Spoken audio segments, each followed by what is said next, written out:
Athena and Her Wise Decisions by Lizzie Pomeroy. I'm bored on Olympus, my mountain home. There's nothing to do. I've done it all. And there is never anyone to talk to. I'm the only intelligent one on this mountain. I decide to wander on the earth, and I stumble upon a young boy, perhaps around 16, maybe 17. I believe his name is Odysseus. Yes, that's his name. He seems to be hunting something. I wonder if he's a good hunter. I shall follow him. He stumbles upon a boar. They get into a tussle, and the boy gets wounded. He will have a scar, but he will be fine. This boy intrigues me. He has this aura of intelligence around him. Perhaps he will be a great hero one day. He will be my champion. He will be known as the wise Odysseus. I shall ask Apollo about his fate to make sure he is a worthy project. As I watch Odysseus grow older, when he reaches the age of 20, he goes to Sparta to compete for a bride. He's wise and does not want Helen. He knows something.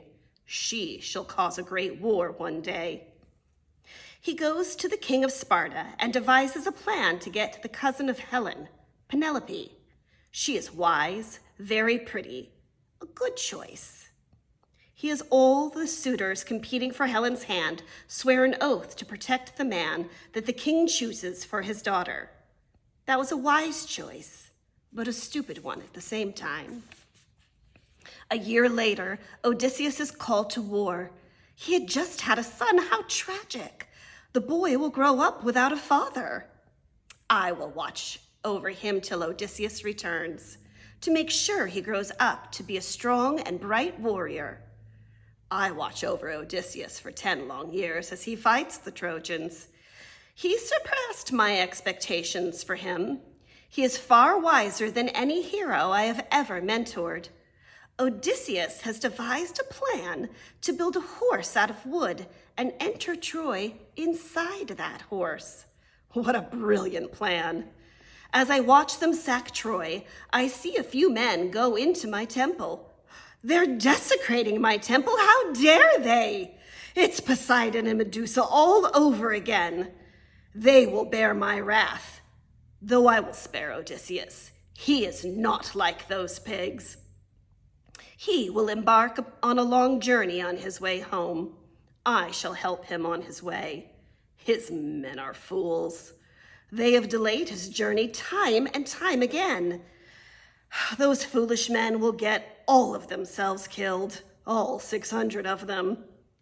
As Odysseus journeys home upon the wine-dark sea, his men drop like flies, as they so deserve.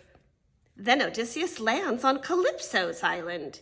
He spends 7 long years with her. I wonder why I thought he wanted to go home. Men and their infatuation with women. Odysseus finally leaves, and Poseidon tries to drown him. Poseidon is just as dramatic as Zeus, and that is truly saying something. My father is the king of being dramatic. Honestly, it is a miracle he is not the god of being dramatic. Do not tell Poseidon that I agree with him. I will never hear the end of it. Once Odysseus reaches Phaeacia, I shield him with a mist to cover up who he truly is. But I also make him look more attractive to the females, so they bring him to the palace of Phaeacia. Meanwhile, Telemachus is talking to Menelaus about his father.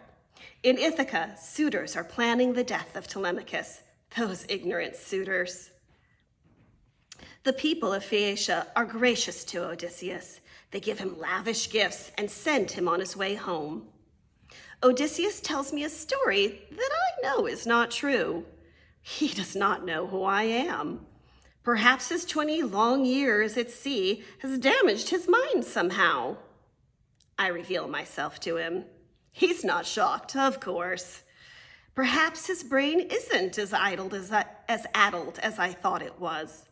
We plot ways to kill the suitors, and then I bring him to the swineherd.